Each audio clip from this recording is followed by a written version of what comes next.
Good afternoon and welcome to this webinar on eco-construction techniques. I'm very pleased to have you all here. So I'd like to specify that this webinar will be recorded and will be available on replay.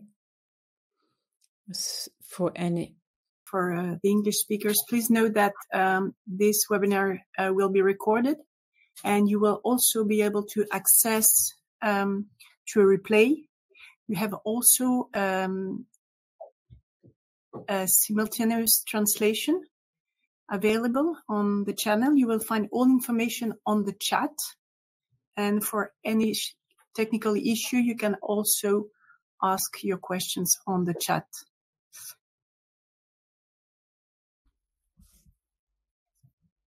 So, practical information. If you have any technical issues, sound or whatever, please use the chat, which is on the bottom right. However, for all question to panelists, please use the questions option, which is right next to the chat, just to the left of the chat at the bottom of your screen, bottom right of the screen.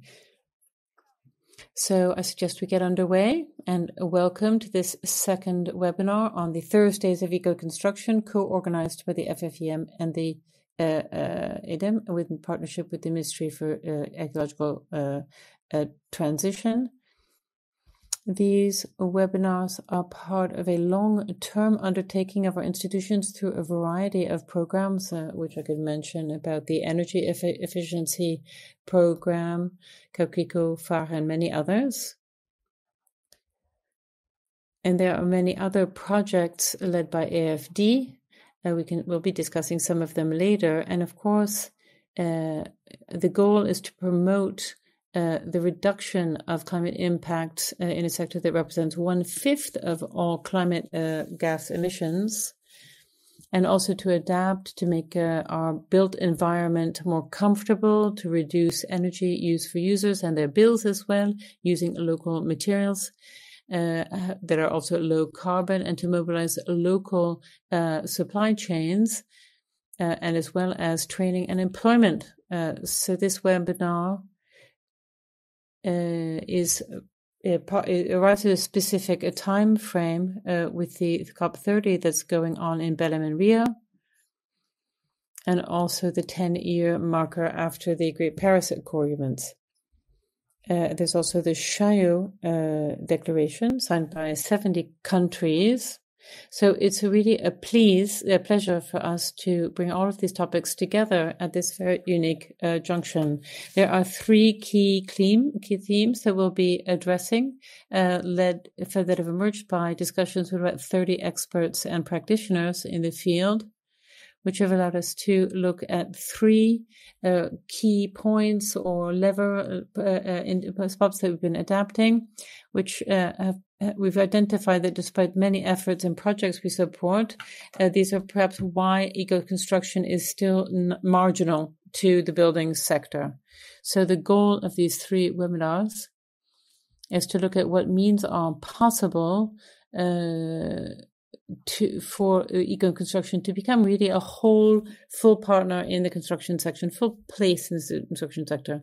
In the second webinar, we'll be addressing training at every level, and we'll be looking at three specific questions that will be debated here today by our speakers today. First question: what is the value and what are skills necessary for the job market in eco-construction?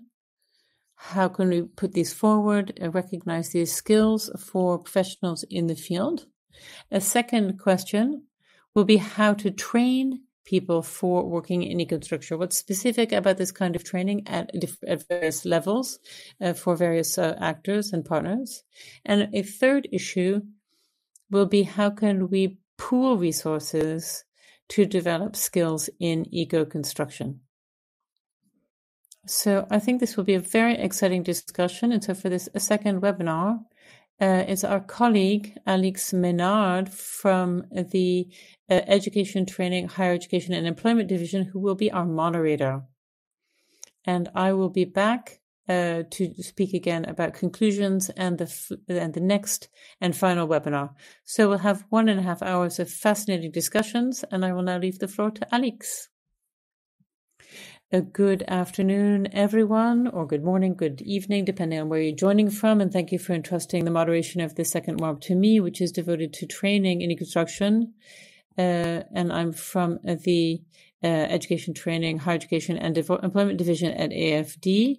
We're going to be examining a very key question, how to train men and women who will make the transition into eco-construction in the building sector real. Craftspeople, decision makers, craftspeople, and so on. We'll have several speakers with us today from various backgrounds. They are researchers, trainers, technical partners who will have an exchange of viewpoints from Europe and Sub-Saharan Africa.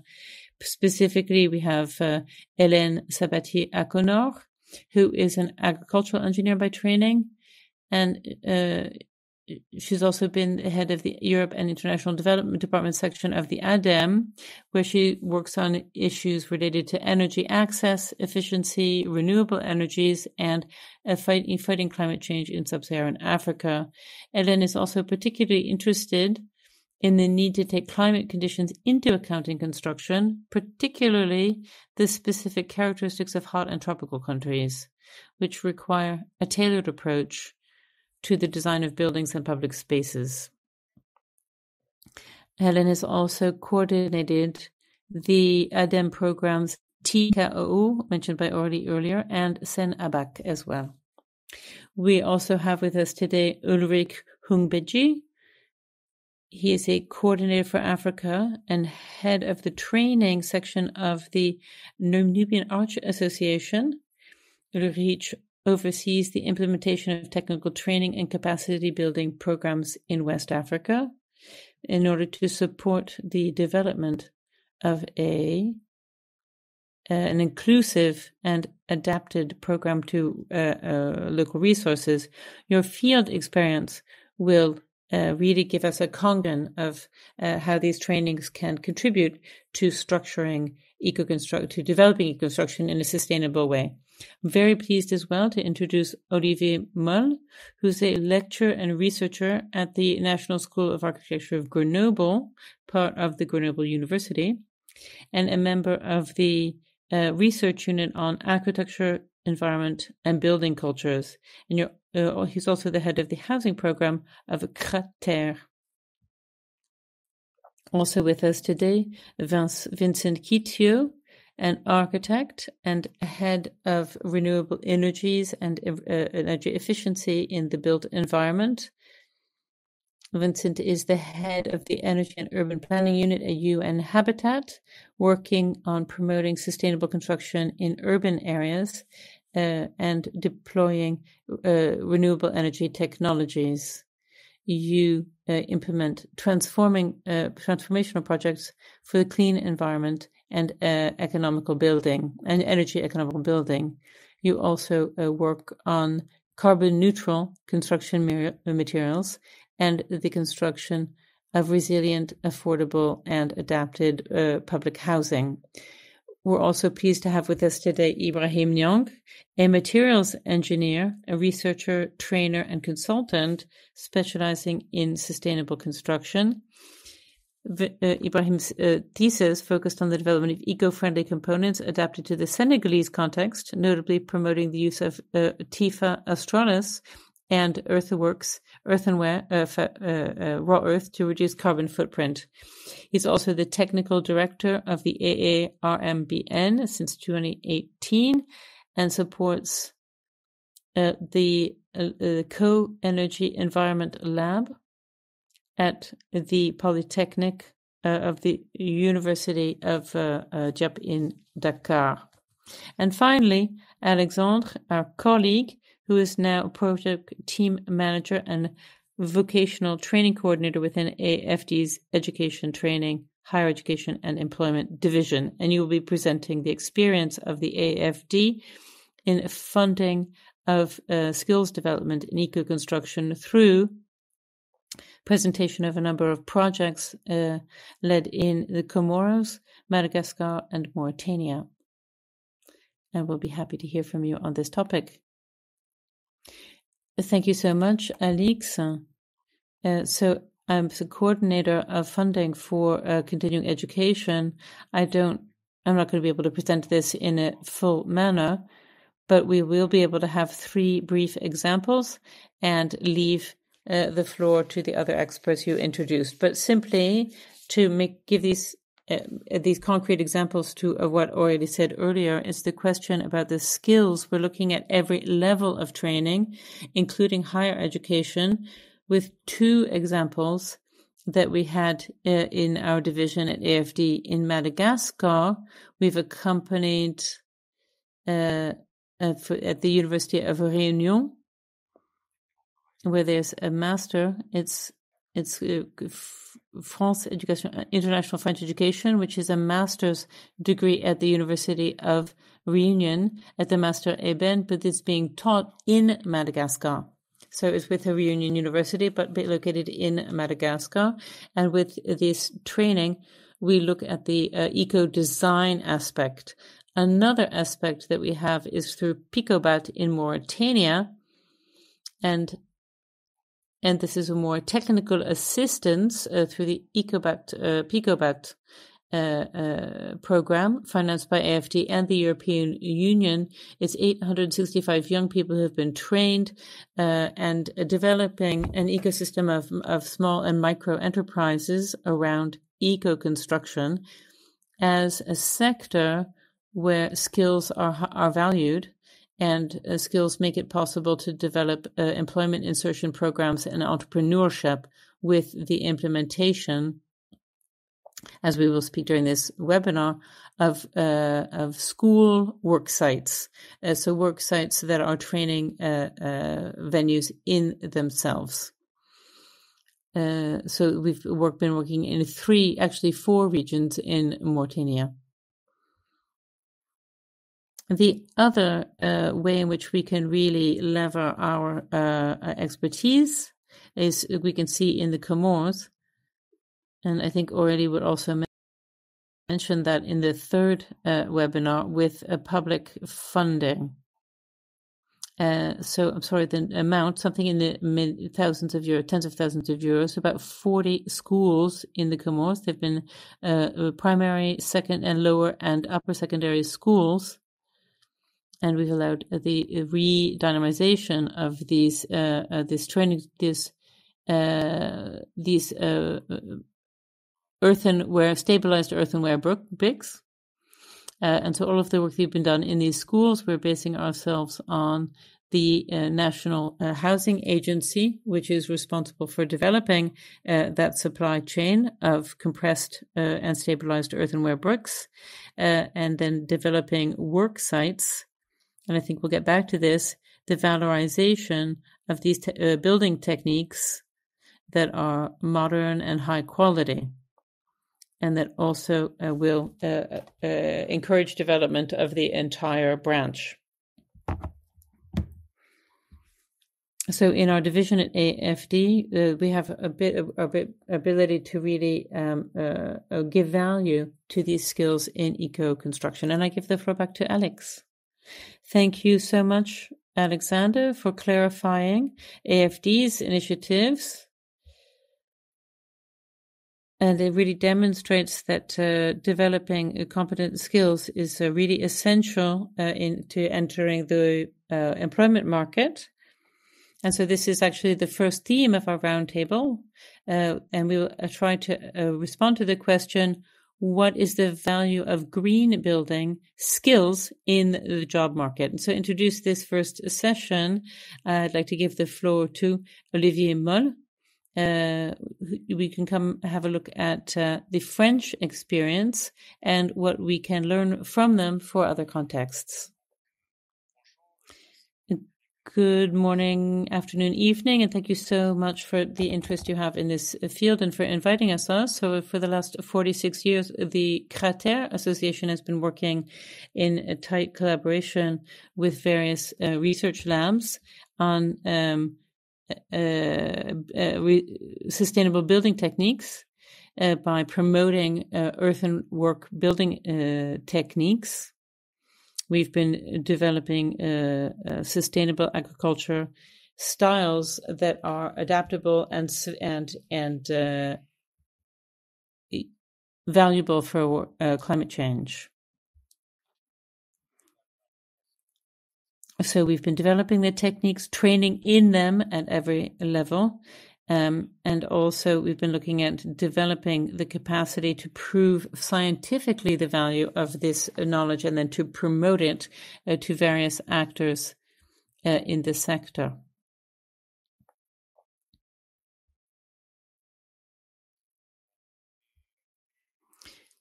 So local architecture and what's advantageous about it, about local materials, is it is the knowledge that's actually the property of the local population. And so those of us who have university degrees, we need to really adapt a learner's mind to adapt ourselves to these practices. And once we've learned about these techniques, we can think about how they might be used or reinterpreted, how complementary they are with new materials and new technology, how to use the right material, the right knowledge in the right place. This approach has allowed us to develop methods and tools such that everyone interested in this approach can, if they desire to do so, can benefit from our experience. The next step is to document our knowledge and make that knowledge available to everyone. We want to develop practical guides, technical documents that allow us to have standards and to have scientific research to validate local knowledge. An example here on the left, we're working on a vibrating table, a seismic table for a building project in Haiti, whence the need for partnership with the research sector. Again, it became necessary to demonstrate concretely really how we can build with these materials in a logic of responding to the evolving needs of populations. Here's a photo is the earthenwork building in Villefontaine in the Lyon region of France, which was realized with various building techniques and allowed us to really to validate these techniques for contemporary construction of buildings for collective housing. It's also important to develop tools that will be beneficial to various actors in this sector. It's also important to share knowledge and to teach at all levels, with specific attention to practical training, which allows for the connecting up of people with local knowledge as well as more technical knowledge. This we have a photo of work in Grenoble as well as a practical material. So to summarize, we're able to associate research, action, training, and sharing of knowledge. We've really support existing heritage, working with local materials and showing the potential of these materials. Today, there are a lot of resources and trainings available. Many of them are available. We can mention the National Association of Earth Construction Professionals. There's also ASTER and the Federation of Associations of Training Associations in Eco-Construction. And these are licensed to provide training in the sector. More recently, in just the last couple of years, we have participated in the implementation of an ECOVET, is a center of a skills center, which allows to provide training and on-site activities. which allows for the certification Acquis Terre, which is recognized by 11 countries in the European Union. There are 9 learning units using load-bearing and covering of walls. And there are these levels of European certification levels from 2 to 5, with a level of indicators that will allow for the person to have their skills appreciated. And this kind of approach might be useful for countries in West Africa, which facilitates mobility of students from one country to another to benefit from these knowledge and training. We give the floor back to Alix, who thanks Olivier for his very in-depth presentation, and thank you for introducing these various professions based on European certification. But we'd like to continue now with the role of building managers who have an important role to play in eco-construction in Europe and in sub-Saharan Africa. So it's a pleasure now to give the floor to Hélène Sapetier-Aconor, working with ADEME. The floor to you.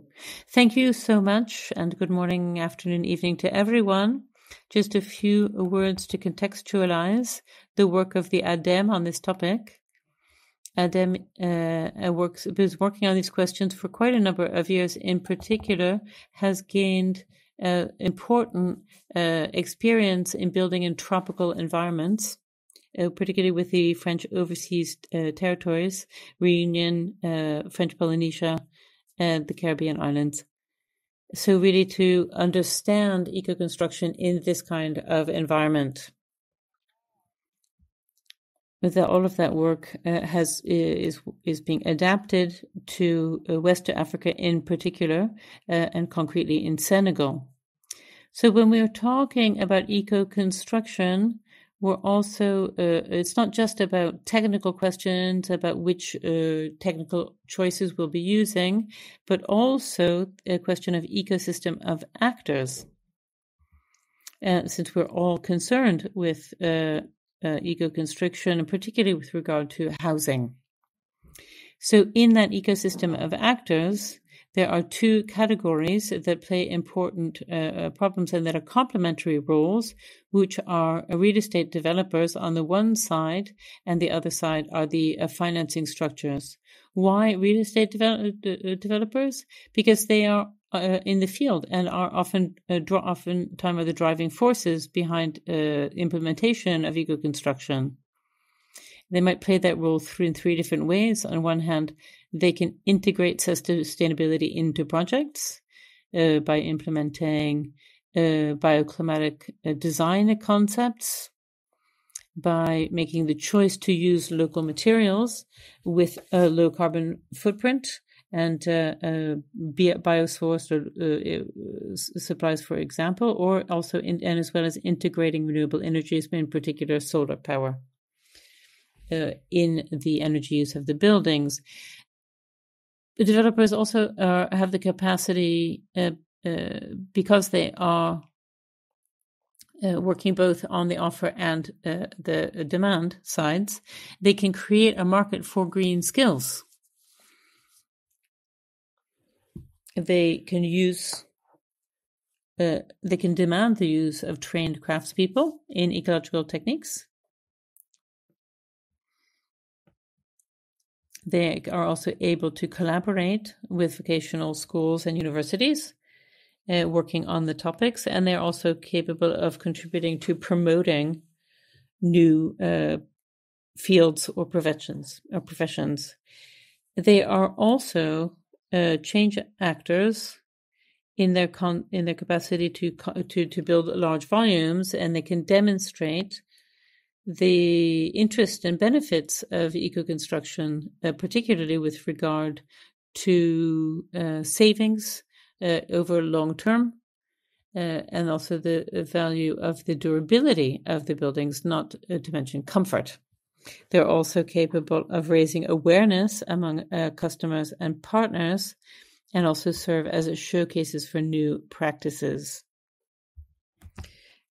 there's no point having these excellent buildings and that are really excellent examples, but not be able to touch them. So it's very important to be able to see them, visit them.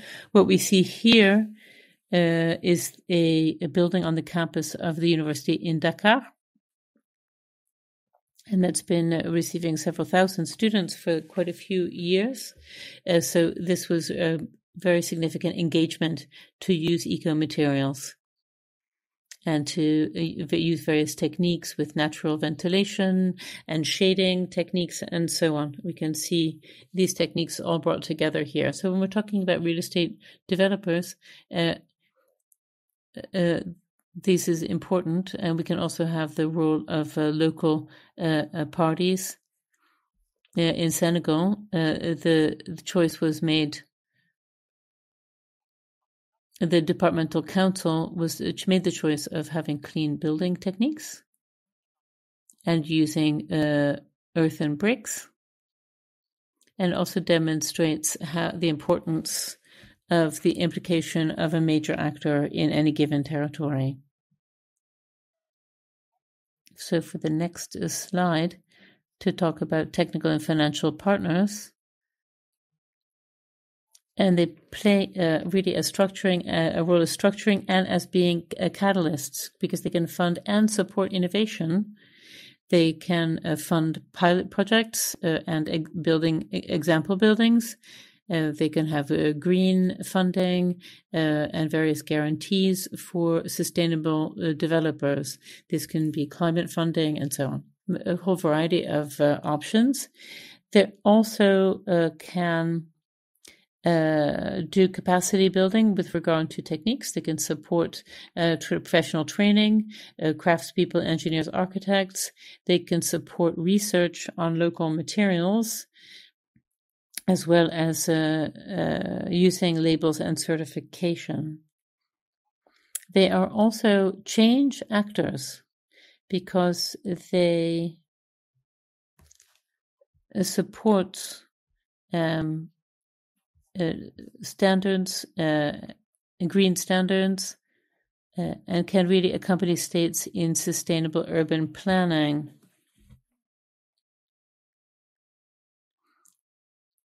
In Senegal specifically, there's the promotion of climate-sensitive building. We're working with Senegalese authorities, and there's a national program which has a roadmap. There's also a roadmap for Ghana, as well as on other continents and elsewhere in Africa. With regard to technical skills, there's also an initiative in Senegal supported by various funders, a cooperation from Luxembourg, Belgium, France. I hope I'm not forgetting anyone.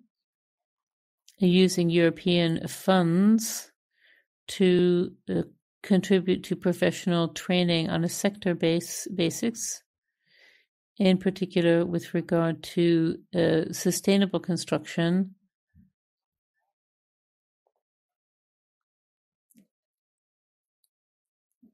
and there's been significant attention to sustaining the use of dry earth, and there's a time limit, so we're terribly sorry to have to cut you off. So just a conclusion from Hélène. These approaches are complementary, and the actors on all levels are very important with regard to training, and they really need to be constantly questioned on these topics because they are in the field and implementing these programs. Thank you so much.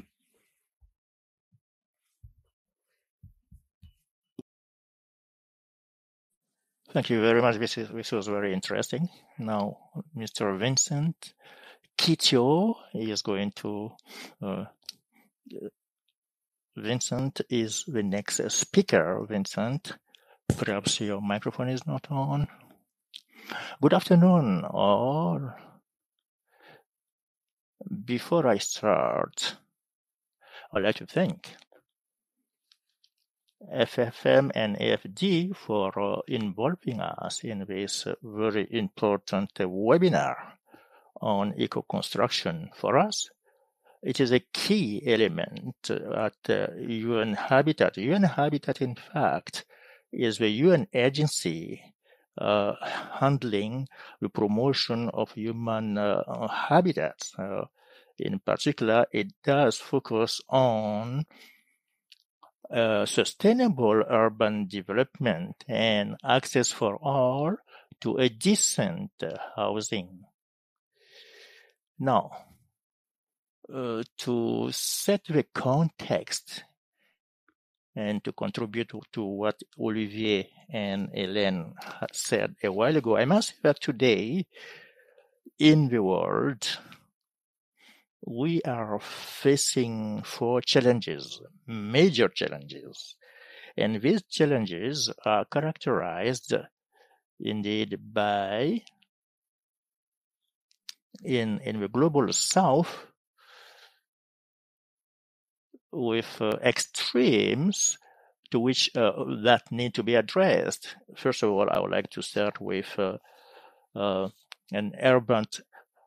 tremendous urban growth, which is linked to urban rural drift, and also the demographic growth, which is really important in sub-Saharan Africa, to the tune of 3.5%.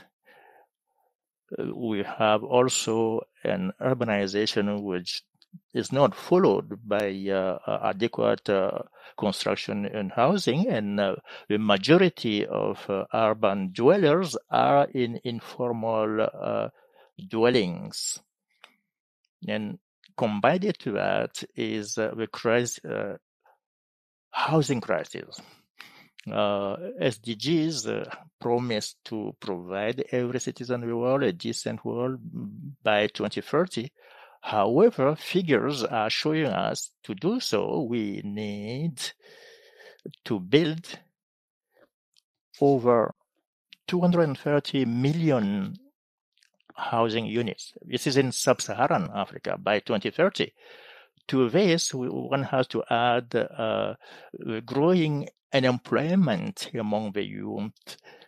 More than 70% of sub-Saharan population is aged below 30, and most of these youth, some are trained, are in the informal sector or simply unemployed.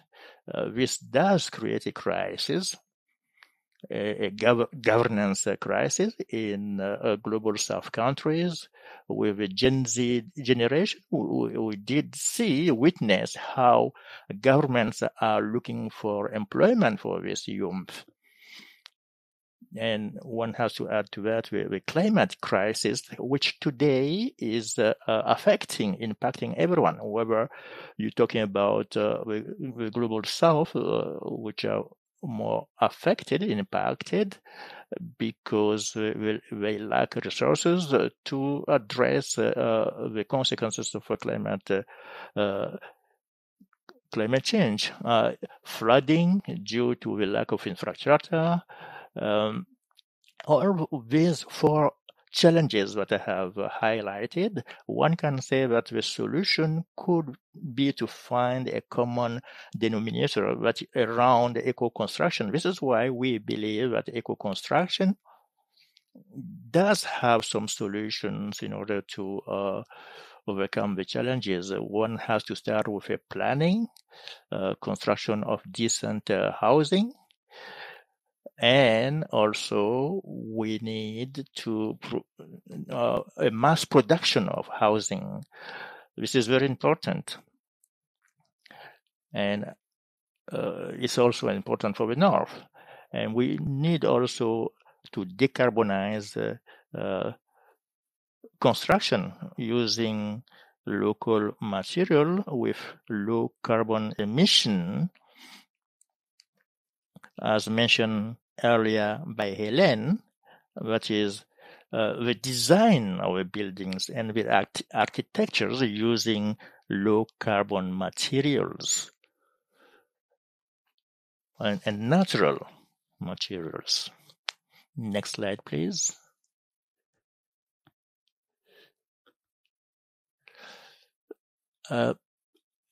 Please, I just wanted to conclude by saying that it is very important indeed. This is a theme that would allow us to answer very quickly.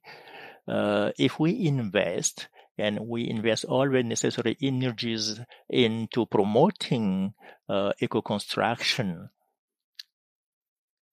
And in the next intervention, I will mention a couple of solutions that UN Habitat is promoting with our partners in order to respond to these challenges. These 4 crises, as I have already mentioned, that are indeed considered as major challenges of the 21st century. Thank you very much, Vincent. Thank you for having highlighted this and mentioning the challenges, and I will give you back the floor in a while. We now have a concrete case presented by Mr. Ulrich Humbeji, who will show us the Benin example. Ulrich, you have the floor. Thank you, Alex. Thank you, the previous speakers. I did really follow very keenly all the presentations, and I'm very happy and feel privileged to take part in this webinar. The Nubian Arc Association is a solidarity association created 25 years ago by Thomas Krallier and Siri Ibu, who is from Burkina Faso.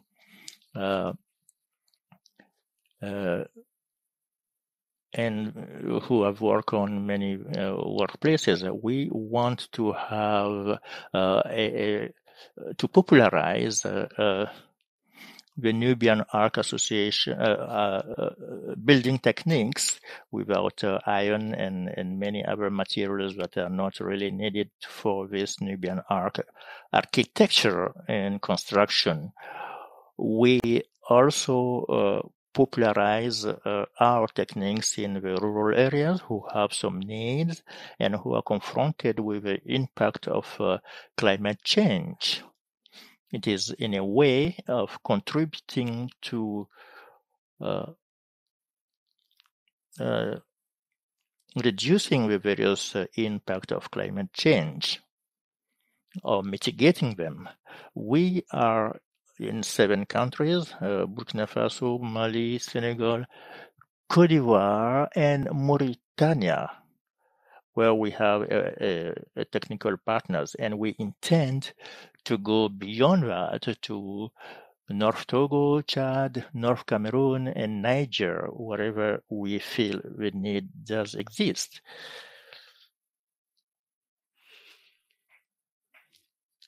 In Benin, as it is the Benin experience that I'm presenting here, we intervene in the northern part of Benin in Atakura, Alibori, and Borgu through the training and employment of rural youth in eco-construction trades. And these training are short trainings because the trainees are farmers and illiterate youth, but who have already a job and want to improve their financial situation. And it is context-based training because we are doing it during the dry season, which allows these beneficiaries to carry on our activities that they usually undertake and to have additional revenue sources during the dry season. This is a technique which is implemented or adopted in areas where you have very low rainfall in order to facilitate the construction, and also to show how necessary it is in the northern areas where the weather is very dry and hot. Two trades. We are interested in two kind of trades. The builders, mason, of the Nubian eco-construction and the Nubian Vault eco-construction mason. For the duration of the training, we have 3 construction seasons equivalent to 18 months or 6 months per season. And for the second, it's a training duration of 4 construction seasons equivalent to 24 months or 6 months per season. These trades or professions are being formalized or institutionalized and in order to abide by the norms and standards of the government,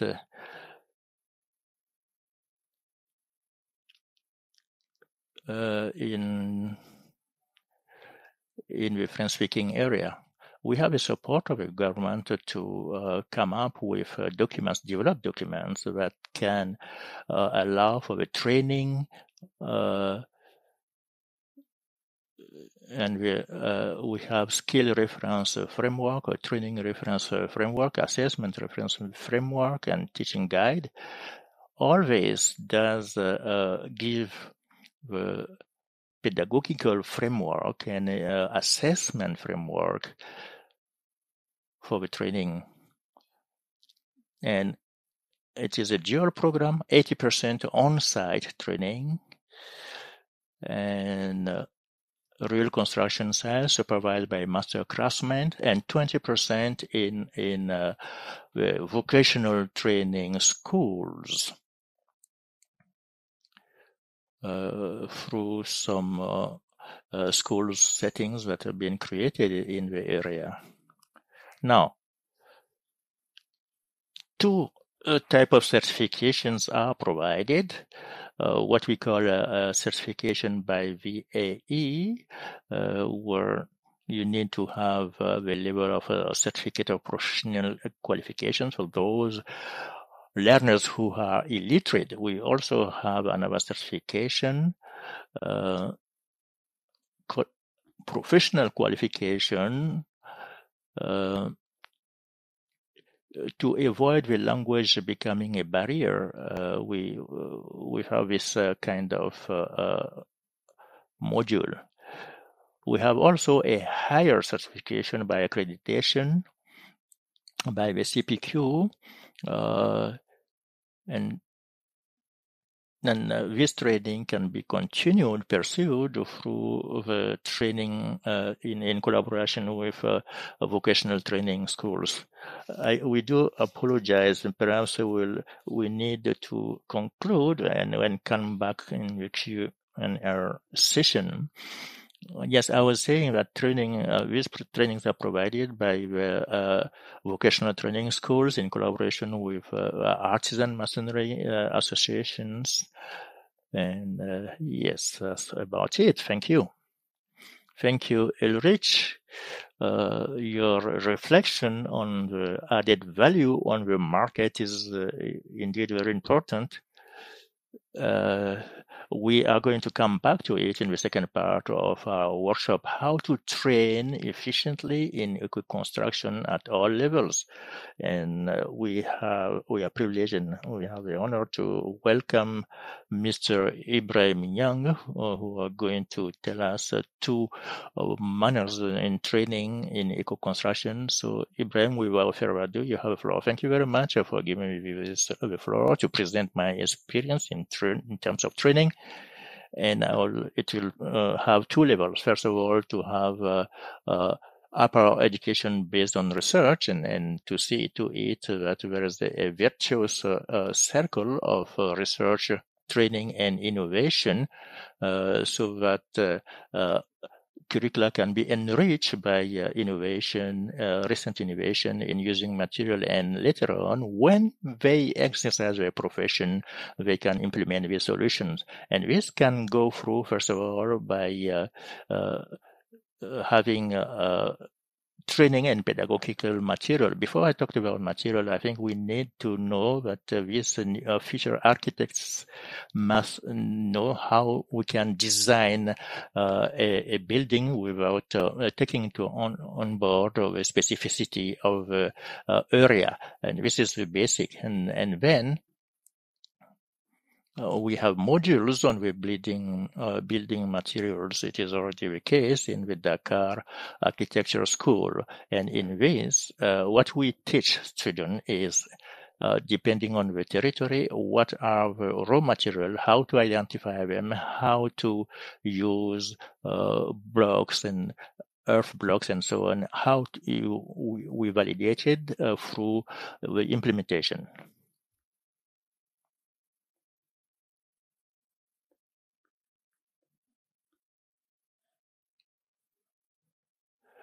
Ibrahim, perhaps Ibrahim has been cut off. We don't hear Ibrahim any longer. I do hope Ibrahim will be able to reconnect. Yes, now we can hear you. You are cut off for a couple of seconds. Ibrahim, we lost you. We've lost you again.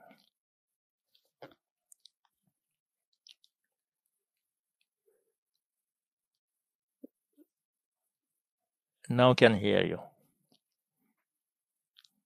I was speaking about materials. Now, the energy management, when we talked about buildings, engineers must be able in a position to take on board the sustainability element, and the last element is to the analysis and to how to map up the impact on the environment of the product use, which is extremely important.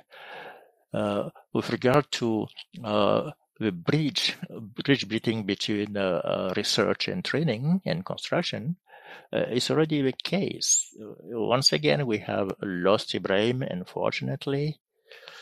I do suggest that we move on to the next presentation.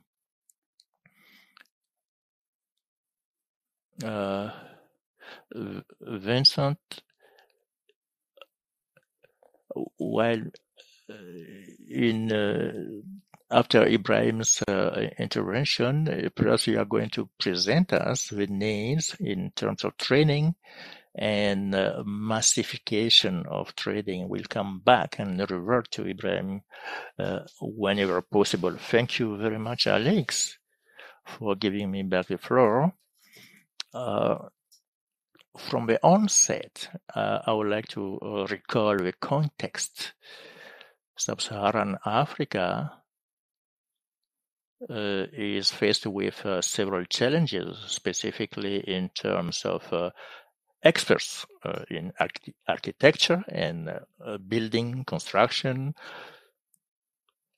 According to the World Bank data, more than 80% of housing in Africa are built without the intervention of any architect. And generally speaking,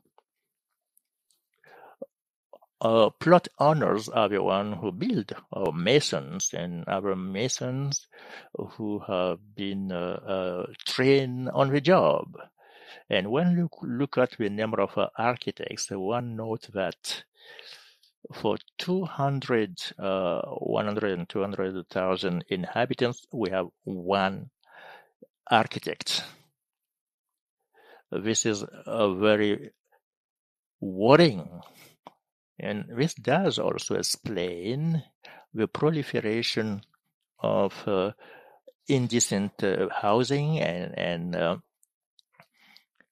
shanty towns, because we do not have the appropriate number of experts. architecture schools are being created very recently. For example, the African School of Trees of Urbanism based in Lomé, which trains architects and urban engineers for 14 French-speaking African countries. This does justify why, in order to respond to the challenges of housing, we need to train experts, and we must go further, deeper, how to train non-architects. There are many documentation and training material that have been developed already. One of them is Barefoot Architect, as the title says, how we can promote bioclimatic architecture. This manual does propose very simple solutions, allowing to improve the building, current building, while focusing on eco-construction. UN Habitat, among its projects, is is trying to promote the training of non-architects and also architects, and to move into mass construction, mass building. We have to involve current actors and stakeholders in the area. So we have organized a number of training sessions, and together with our partners, we have developed guides that allow us to build houses and housing units that are low in carbon emission, low energy also. So we need to train masons, and it is a necessity today, because if we want to industrialize the building sector, we need qualified personnel to do so. We need also access to energy, because without energy it will be very difficult indeed to have mass construction projects, as the challenges are tremendous, and the housing crisis remains a major challenge indeed. As an example, the Switzerland Cooperation funded a project in Rwanda to promote employment through construction,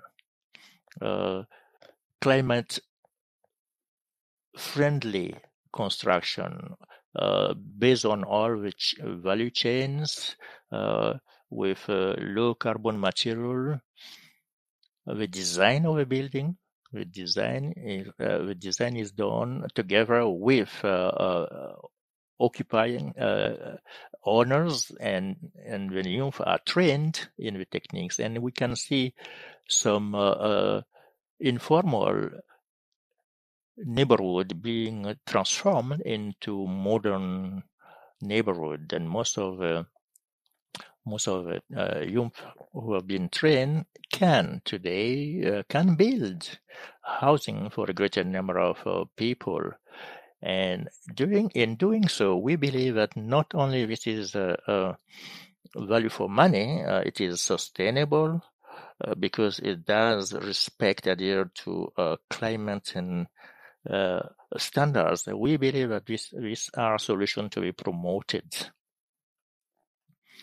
It is therefore a project that is seen as very interesting by many African countries because it does involve youth in the projects, and it does also create employment and also affordable housing, ecological housing, and low carbon housing.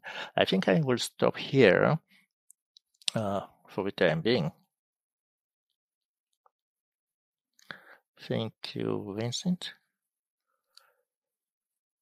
for this presentation including all the value chain of a building.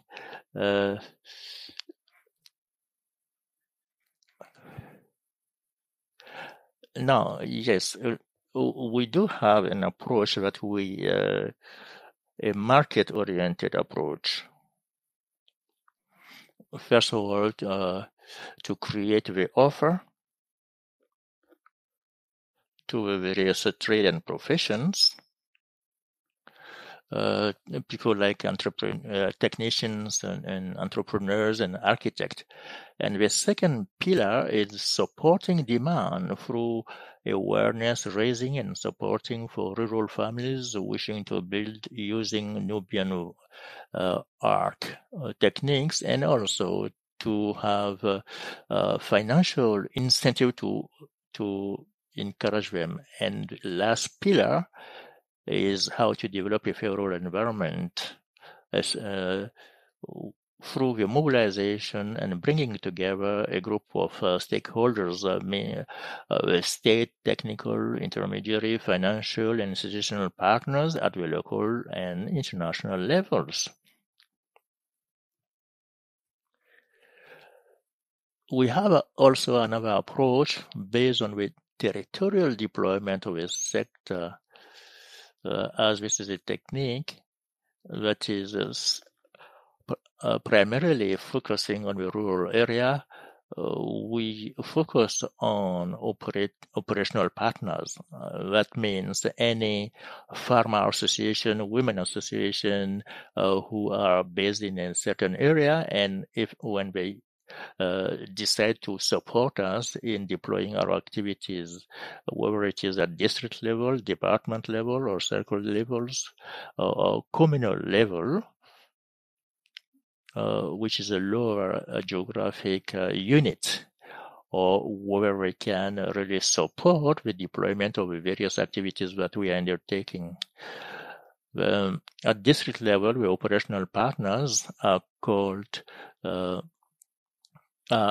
oversees all the other partners in the territory or the area where we deploy our project.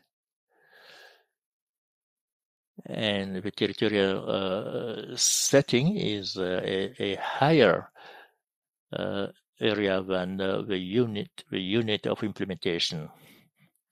The next slide does show the awareness building workshop organized with partners and operational partners.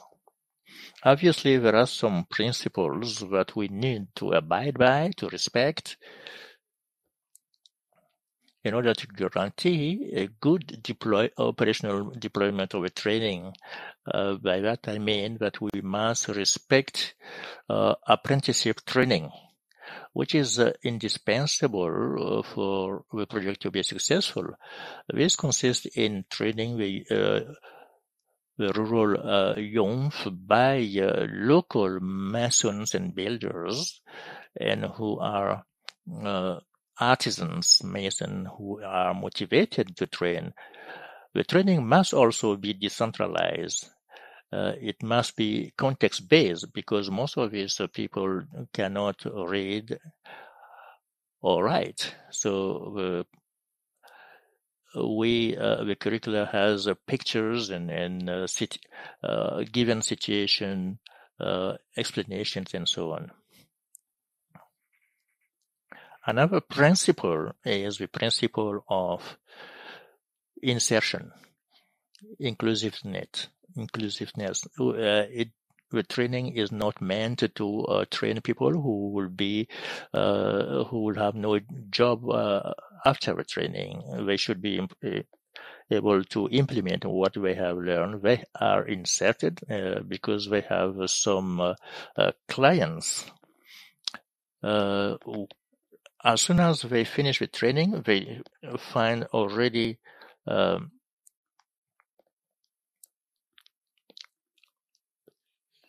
are two challenges that we need to be mindful of.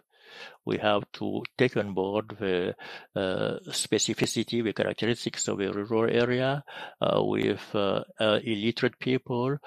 So the training must also be next to their residence, and we have to support them, financial support for learners, so that they can have some allowances as incentive, almost equivalent to what they will have earned while working. And the language should not be an obstacle. So the pictograms and language use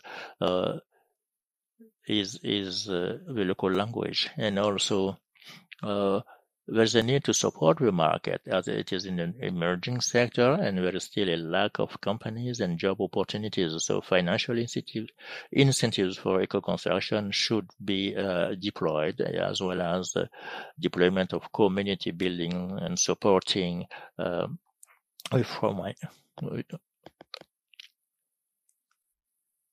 Thank you so much for underlining the need for accompaniment for training and self-employment. I think Mr. Ibrahimian was supposed to come in on the training aspects, but I think if he can maybe not use his camera, then his bandwidth should be adequate. So thank you. I will drop training, but I'll discuss accompanying entrepreneurs. There's the question of value creation, and in the first section, you need to structure the ecosystem. So first, you have to cartograph the various actors.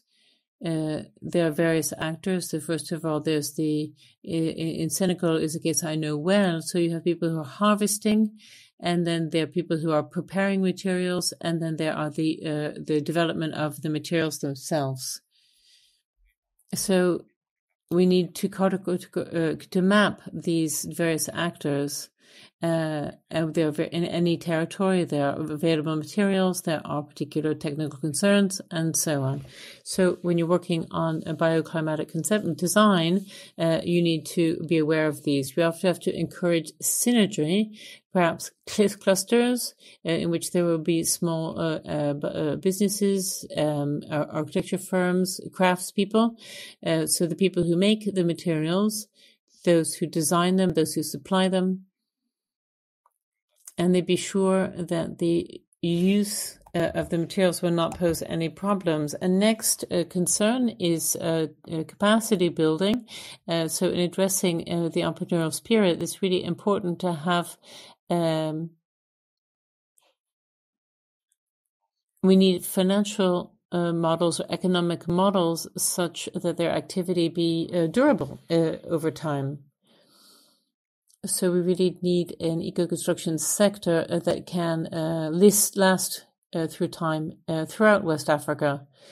For that, there exist incubators and accelerators that have started to work. There are small companies that have benefited from being accompanied by a specific structure the interpreter did not hear. And the small company has been producing adequate materials. This has functioned very well. As an example, we need to see now how it can work on a larger scale throughout West Africa.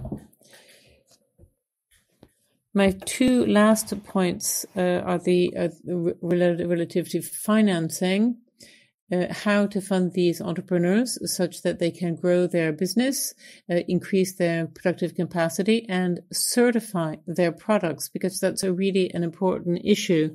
How you have developed local components for eco-building, how can you guarantee their quality? So perhaps on this front, maybe we'd have local laboratories that can examine them, certify them, and so on. And the final issue is relative to visibility, because we have platforms that can put forward entrepreneurs with interesting promos. This would allow construction actors to know who they can turn to when they are actually building one of their projects. Thank you so much, Ibrahim. This was very, very clear, and I hope we'll be able to come back to your presentation later on if we have any time left. But to recall everyone, as well as the people who are listening to us, that you can ask questions, which is located in the question tab on the bottom right of your screen, just next to chat. So chat's for technical issues. Questions is for questions to the speakers. So to the third section of our roundtable are what are the means that we can use to mutualize and develop skills relative to e-construction. And I would like to now come back to Mr. Olivier Men, who will be talking about various French and European networks that do this kind of work. Or at least those that I know, says Olivier. So it's clear that the dynamics around promoting eco-construction, local, geosourced, low-carbon materials requires a great deal of investment by actors in the sector. We can mention, for instance, ASTER, which is a national association of earthwork builders, or the which consists of several entities, and the networking of these actors participates in promoting local knowledge and the use of these techniques, thanks to their mobilization, but also public policy element that's really essential for us. We need synergy with the training and research sectors as well that are participating in this program that's called National Terre, Projet National Terre, which is to really up the recognition and availability of these techniques. I'm sure that if any actors in France are with us today, you'll recognize yourselves here. These are both cultural, socioeconomic, technical, insurance-based, or regulatory. So this networking is really essential for really moving in the right direction. And I think that's all I wanted to add. Thank you so much. So now, Ibrahim Niang, we'd like to come back to you to talk about networks in sub-Saharan Africa. Excellent. I think it's just really important of structuring an ecosystem for eco-construction. And regionally, we have these Trans-Sahel networks that have been broadcasting their knowledge, sharing their knowledge. And quite recently, last year, there was another program from MIC DAO, which has had a great deal of impact. And what's at stake for me is to not have these networks develop in a too dispersed of a manner. They might have different approaches, and we might have some communication difficulties, but so we really could have, there's a lot of opportunity for synergy. If we can develop a structured network, we do have discussions around this. We're trying to mutualize our skills, practices, and to really increase the scale of these structures. And also an opportunity to resolve problems we all share with regard to funding, equipment, certification, and industrialization. So to summarize, if we can structure a local network, we'll be able to have a much greater impact in the building sector. Thank you so much, Ibrahim. We can see that this creation of networks is essential to support the sharing of knowledge and best practices. And it's also important to have teaching networks that are adapted to circumstances. And now we'll have Hélène having a couple of words on the topic. Indeed. What's really important about training is to bring up local ecosystems of local skills for designing and building and creating eco-durable buildings. We need specific knowledge about local materials, energy efficiency, bioclimatic habitat. So it's very, very important to have varied and complementary educational resources that can meet these needs. A few examples we have here very classically. Theoretical tools such as these kind of training modules that are on site, or the creation of guides or charters like this sustainable building charter that you can hear. I presented a brief guide that we'll make available to you, which is really a toolbox in 3 parts, with one part on notions of bioclimatic building, what's going on in various regions of the world, and one part on case studies of exemplary buildings. And the 3 communicate amongst themselves. So it's a very useful document that I would hope to present to you. There's also a training, on-site training, on-the-job training, which we see here, an example in Senegal with implementation on construction sites. There's also the question of using software that is design assistance or dynamic simulation, such that we can design buildings that react to various climate contexts. So this is software that's free, and particularly called Bâti Pays, which is developed as a decision-making tool that is simple to use. It's a kind of Excel-based and developed for the context of West Africa, that allows as well for the questions of energy efficiency. There were some training sessions just 2 weeks ago in Senegal that were very well received by local actors. There's a website where you can go have a virtual visit of a building. There's open source materials. There's a materials library. And the picture in the middle also shows how useful it is to bring various experts around the same table. So, to work on case studies and develop a shared culture of eco-design, eco-construction, where each party in their different sector can really fully implement these techniques. So basically, the resources have to be adapted to the local context. Local languages, as mentioned earlier, was incredibly critical. Practical tools that can be used and supported by training institutions and local partners, local funding partners. Thank you so much, Hélène. I think, Vincent, if you can wrap up this 3rd question, could you perhaps complement this question of resources via social networks?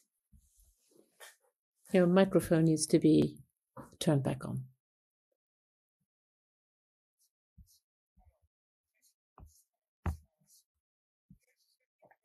What I simply wanted to add today is that thanks to social networks, they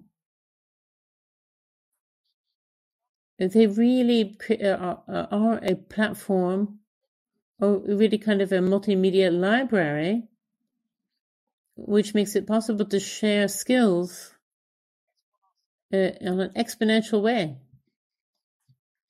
And they create connections between masons, craftspeople. There are techniques that social networks allow us to explore. There are also training, online courses, MOOCs, that approach building techniques that are accessible to all. And there are really quite a lot of groups that initiate trainings online on eco-construction. I think this is really very fortunate, because 10 or 15 years ago, to know how to design a house, you had to go to a physical library. But now we're seeing this incredible extension. You can find a video on YouTube from Pakistan where a technique is presented in the local language, but because it's multimedia, it can help a mason who's struggling in a remote village, but who does have access to the internet. They can very quickly master these skills.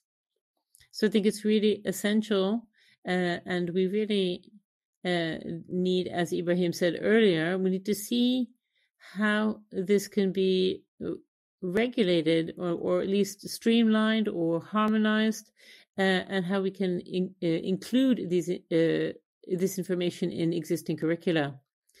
I think we saw the experience of the La Voûte, the Nubian vault arch experience, which is incredibly interesting. And I think really everyone locally needs to be able to learn these techniques and then insert them into their local context, because given that the practices and various other techniques, that we can see how these might accelerate training to meet the challenges that we saw at the beginning of the session. So YouTube, Facebook, MOOCs, WhatsApp, all of these platforms are really part of this rich resource that might help us to very quickly meet our goals. Maybe not by 2030, but still maybe by 2050. It really is something that it's important to mention, because it's already changing the daily lives of masons and other builders, even in the most remote areas. Thank you so much, Vincent. And this webinar is intended to be one of those teaching tools that can be shared. Vincent, you mentioned the level of training in professional and technical training. Maybe Ibrahim, you could come back to this topic? Yes, of course. So as I was saying in my intervention, we can have a two-level vision, that we would have higher education that's research-oriented. So we would be a sort of a virtuous circle where research will feed training. So students will be aware of the most recent developments in materials and tools. And then when they are in the field working, they can implement those solutions. In order to do that, we have to have developed the notion of bioclimatic building. There was a training 2 weeks ago in Dakar that might serve as a reference point with regard to bioclimatic design. Then there need to be modules on geo and biosourced materials, including identification, labeling, and so on. There's also energy management. It's very important. A building is an envelope, but that contains systems. So we have environmental goals with regard to energy efficiency. And then there would be, to complete this loop, it would be a life cycle analysis to determine really the various architectural projects, how they functioned over their whole life. So there's also the value of creating connections between research laboratories, demonstration projects, and worksite schools. It's really important to participate in scientific development and to kind of prefigure standards. In the absence of norms, the only tools we'd have would be from theses written by in various fields, for instance, as we await the implementation or the creation of standards. This has already started in several countries. There are projects that are on that have been developed, and we're hoping to move them forward. The second level is technical and professional training. This is really on-the-ground training. So the idea is to train actors for the techniques in question. So there will be building supervisors who might be concerned about who's trained, So, for instance, there have been schools that have been developed to train students who already have skills in stonemasonry, for instance, or electricity or other building trades, and then to orient their skills toward specifically eco-construction techniques. And in addition to that, we hope to develop collaborations with local funders, local structures, government structures, and so on. And afterwards, the students will be able to promote low-tech solutions to local issues. So this is an approach to training that has really been showing its results, and I think that we can adapt it. Thank you.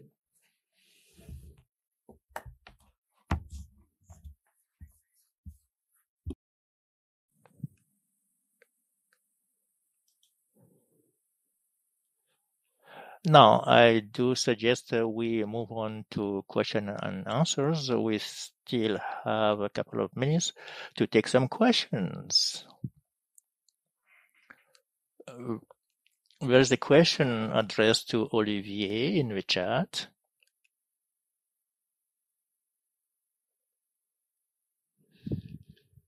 Can you hear me? Yes, I did look at the exchanges and questions, and perhaps we can also allow some comments. So there's a question of a link between the recycling sector and eco-construction, because when you recycle waste, this could be a raw material for eco-construction. Do you handle this kind of aspect of recycling? This is very interesting comment, and also there's a question with regard to individuals who want to build. Can they have some training if they want to build their own house based on eco-construction techniques? There's also there are some requests for resources and documentation, and I'm sure that our colleagues and speakers will share documents and resources, specifically the document entitled the Treaty on Eco-Construction. I did answer this question in another chat. On the Crater website, there are many resources and many documents that can be freely downloaded. Unfortunately, the treaty does not belong to us. It is being sold. If you can contact us, we can simply have access to it via internet and possibly buy it.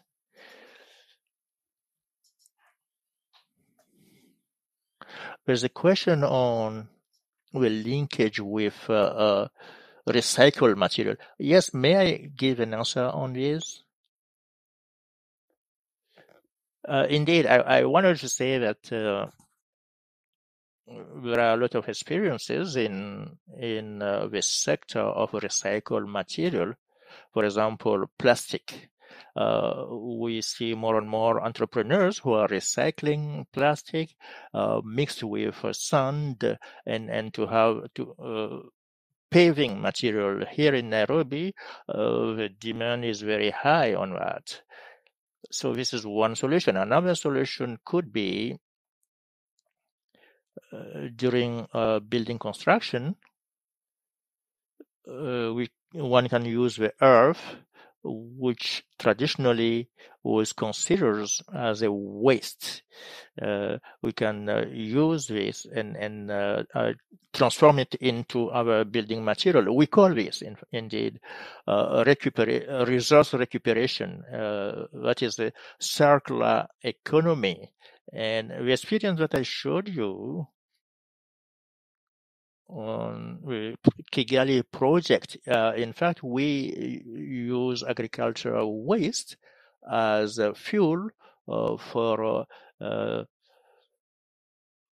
burning the bricks.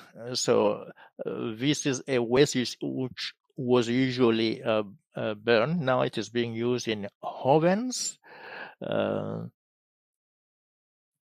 This can be waste resulting from coffee plantations, and all these are reused, and also biomass materials such as trees, plants are being reused to make sustainable construction material. Yeah, I just wanted to say that we, in terms of adding value to recycled material, we had some exchange with Proplast, an enterprise in Senegal, which is very well known, recycling plastic to make windows frames out of it. And also our training module, there's also a module on polymer. In the building, there are several techniques, VRD and canalization, and using primary material and secondary material to be recycled. So we are focusing on mason training, because this is very important. But in the building construction, plastic is more recycled and used. Perhaps we should be prudent, because some of these materials, we have to be mindful of the quality of these materials being recycled. Being recycled does not necessarily mean it's the best solution. There are many constraints in terms of material quality to have durable material. So we have to be vigilant on what we use and how we qualify the material we are using in the building. May I add, I thought it will also be interesting to build with recyclable material, easily recyclable material. So, and this will avoid recycling whatever has been already dumped as a waste. Not all materials are easy to recycle. This is important to take into account in training architects.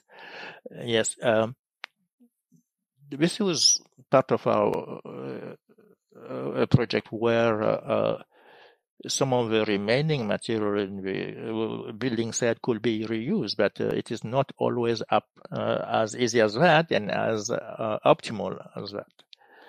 It is only remaining 3 minutes before we conclude this webinar. Oh, there was a question. Unfortunately, we cannot answer this question about individual wishing or wanting to build their own house.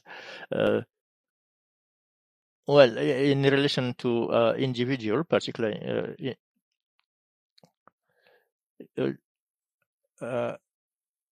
whoever requests our technique can have, we can make it available to them, because we have all kind of clients, farmers, rural dwellers, people from the diaspora. It all depends on their interest, and we make it the technique available freely to them. And the expert to support you could be a mason, artisan mason, and so on.